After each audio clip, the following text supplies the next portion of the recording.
The shipment, arriving today at the International Quilt Study Center and Museum, began its long journey 1 year ago in a small New England town at a place called Quilt Alley.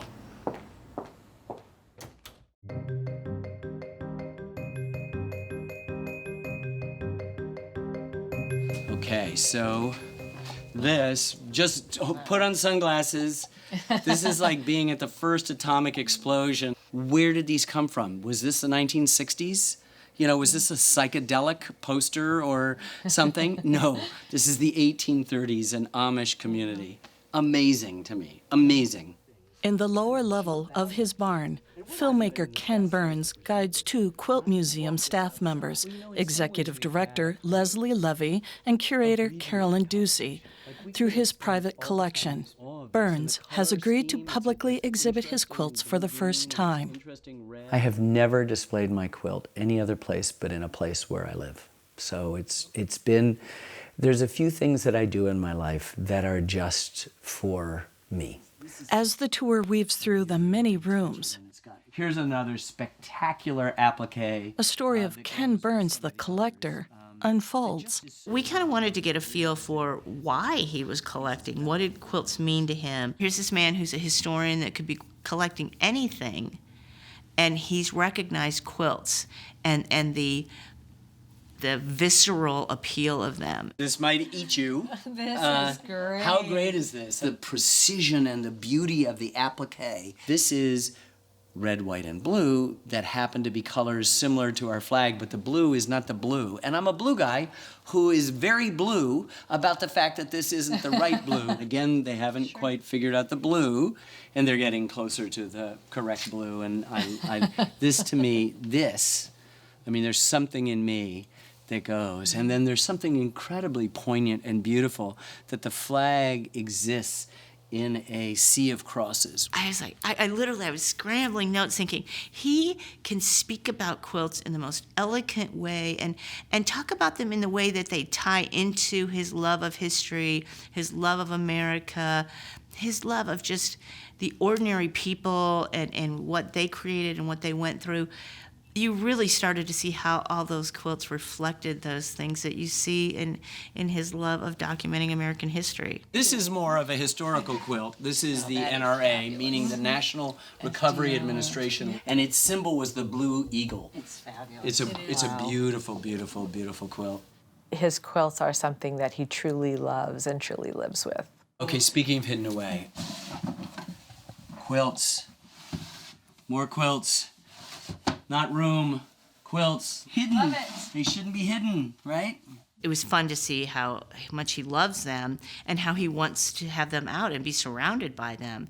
And then to hear him just say, oh, and I do this, I have to, anybody who loves quilts and collects is like, oh, this is my favorite.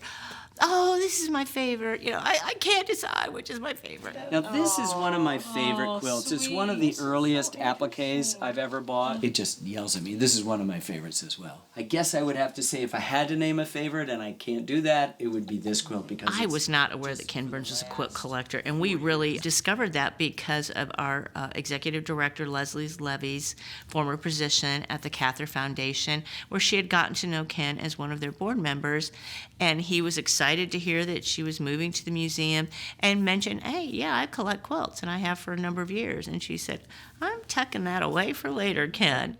He knew the museum and had respect for the organization and the program. We're renowned for our exhibitions and our collection. So I think, too, it was a matter that the timing was probably just right.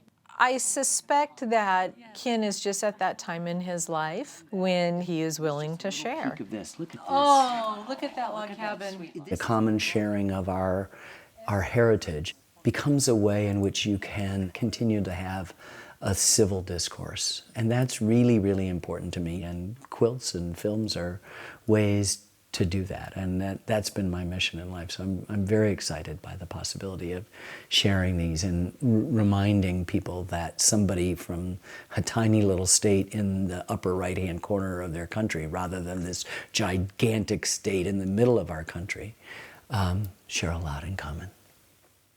I have to say what I'm drawn to most in the collection are the red, white, and blue quilts. And I think that's because I think of Ken as such an American storyteller. It's now 8 months later, and the museum staff is reviewing photographs of Ken Burns quilts.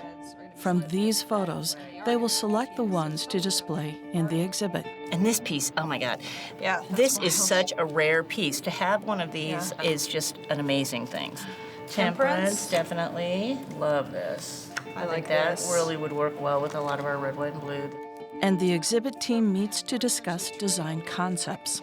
This is just a mock-up of a concept of spanning the corner of the gallery here, and then we could suspend these quilts, and they could actually overlap each other.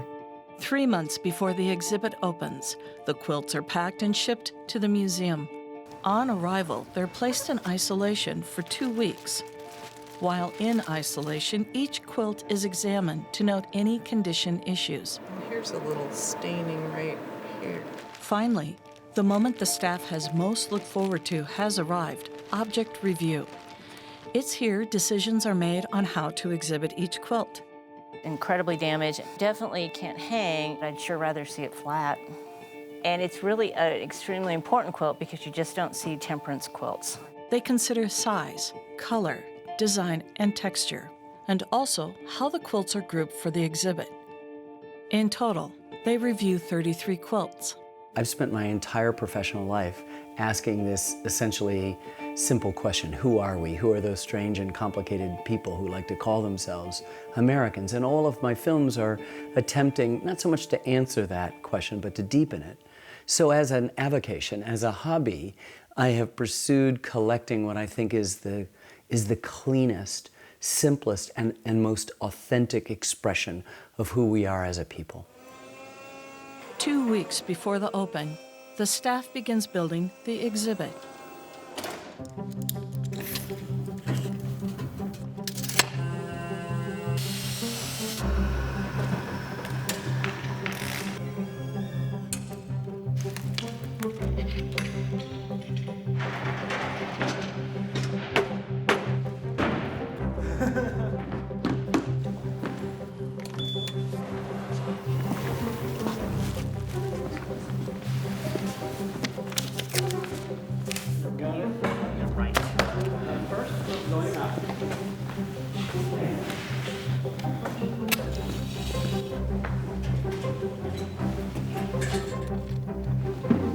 Okay, first quilt.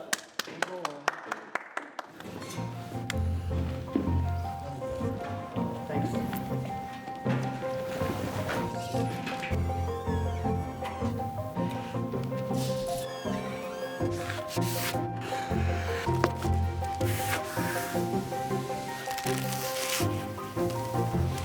Man, that looks great.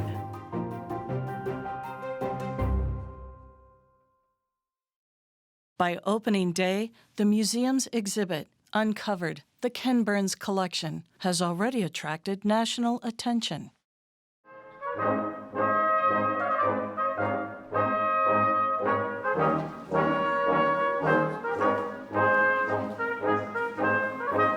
It says sea of crosses. That's powerful. I can easily see why he was attracted to that. Interesting color and texture. I just really love those colors. I can see why he picks them from the heart. And the collar, oh my goodness. Oddly enough, the man known as America's storyteller, who gets into the weeds and doesn't shy away from complexity in his documentaries, doesn't need to know the same about his quilts. It's not so much that I am interested in investing myself with every bit of minutia about this quilt. More often than not, the way I've gotten it is by stopping along the roadside at an antiques place and finding buried underneath a pile of other things some beautiful gem, and it's very difficult to track down the precise provenance of that quilt. So what you're left with is the mystery as well as the beauty of it. And that, to me, is what it's about. There's something incredibly human and incredibly authentic about that. And it means that Ken Burns is just like us. And isn't that nice? I think, quite frankly, from my perspective and as the director of this museum, That's one of the things that I love and respect, is that he would say that it's okay. I don't need to know the specifics to love it. I just love it for what it is on the face of it. I just love it.